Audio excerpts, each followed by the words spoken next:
is Rachel, and I'm here to do a little wrap-up for the Booktubeathon. Booktubeathon was last week, and I had so much fun. Now, I participated last year, but I just don't think I really took full advantage of the Booktubeathon to have as much fun.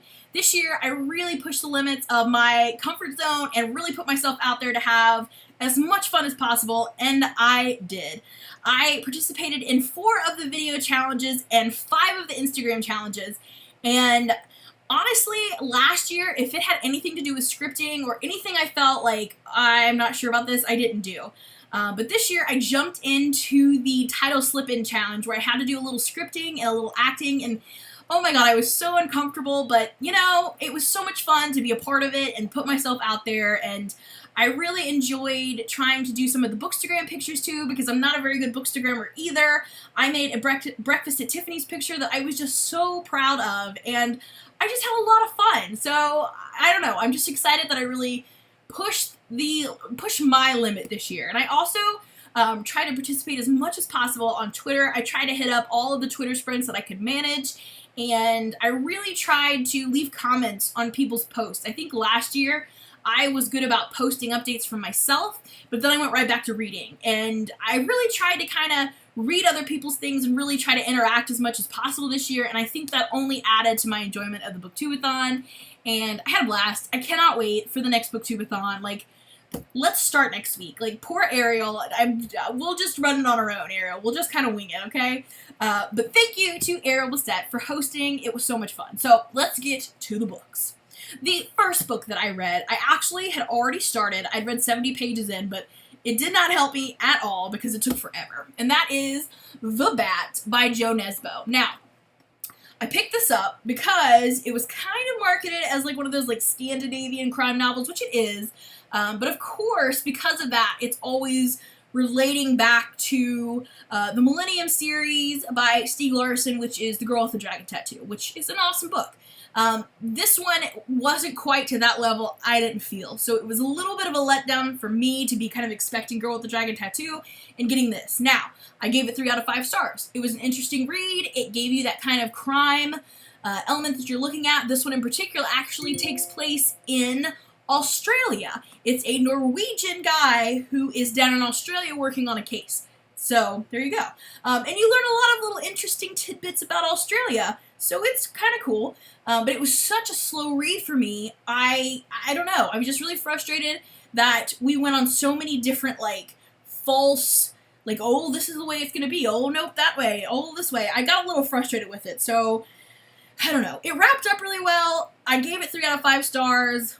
I'm planning to read at least the next one in this series with this detective, but I'm not sure. It's no Millennium series, at least for me. But this met the challenge of yellow on the cover. And it literally, like I said, I had 70 pages read when we started, but it took me all day Monday, Tuesday, and Wednesday to finish this book. So that kind of put me behind schedule for the whole week.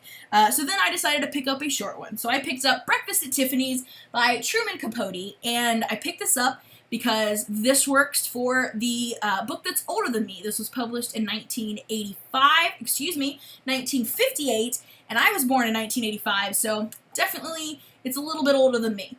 And I also picked this up because it's short, it's only 85 pages, and because I love the storyline. I have watched this movie so many times, and I've never read the book, so I thought, perfect time. I did not like the book as much as the movie, though, which I found a little odd. Is it because I watched the movie first? I don't think so. For me, I did not like Holly Golightly in the book version. I love Audrey Hepburn in the movie, though. I also really liked the way the movie ended as opposed to the book, so take that as you will.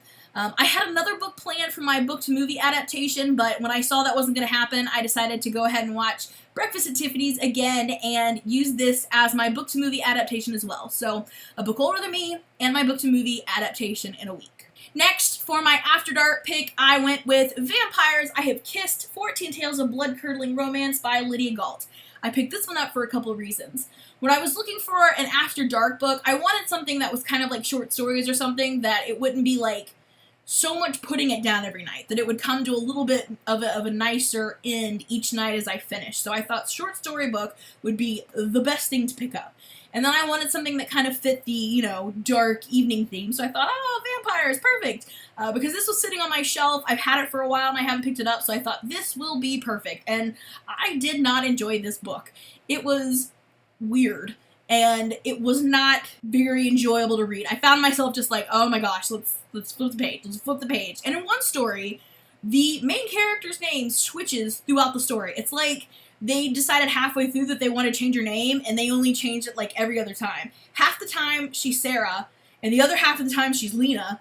At first I thought maybe it was the daughter, but no, the daughter's name was something else. And then I thought maybe she was a split personality or something, but no, that wasn't it.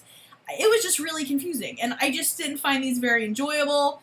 I just didn't really like this one that much. But I finished it, and it was my After Dark book. I only read it in the evening, so done. I only gave it 1 out of 5 stars, though, so would not recommend. Next, I picked up Nerve by Jean, I think, Ryan, and this is my book for a book you were recommended by Booktube, or found through Booktube, and specifically I found this through Reagan over at Peruse Project's channel. She mentioned this when she went to the premiere recently. It sounded really interesting, and as you know, it is coming out as a movie. It's basically, it follows this girl who is involved in this online game called Nerve, where they send you a list of dares that kind of get bigger and bigger as you go on, and obviously chaos ensues. I wouldn't say this is the best book that I've read, but it was a very quick read, and it was a page turner. Like, I wanted to know what happened. So I gave it 3 out of 5 stars. I would highly recommend if you need a quick read. The 6th challenge that I did not make was a book by your favorite author. I was planning on trying to read The Princess Diaries by Meg Cabot, because I love Meg Cabot, but I've just never really felt drawn to the Princess Diaries series. I've never read them. I've never watched the movies. I've just had no desire. So I decided to try to bite the bullet and read it this week, and it just did not happen. Like, I got like 5 pages in, and I'm like, no.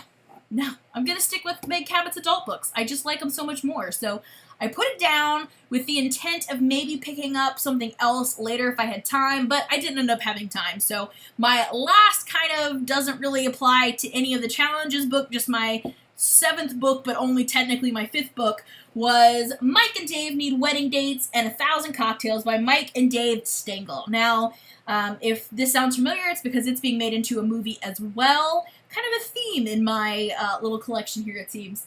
And I'm expecting more like the movie, like the story of Mike and Dave seeking their wedding dates. And if you don't know, it follows these 2 brothers who are told they have to bring dates to somebody's wedding, like a cousin or something, because they're kind of wild and crazy guys, and people think that if they bring dates, they'll be a little bit more calm and subdued for the wedding.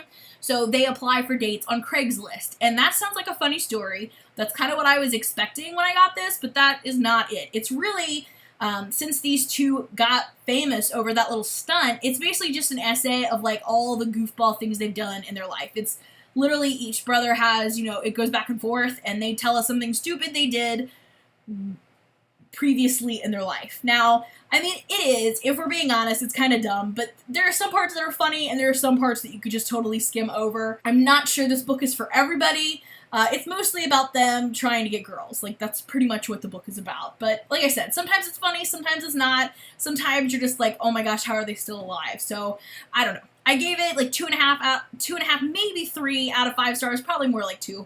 It was okay. But I still am looking forward to seeing the movie, and like I said, I really kind of wish this was more about their journey with their dates from Craigslist, but that is not at all what this was about. Yeah, but I got this one in, like, literally right at the end of the Booktubeathon. I think I had 6 minutes left of the Booktubeathon when I finished this book up, so bam! I was excited.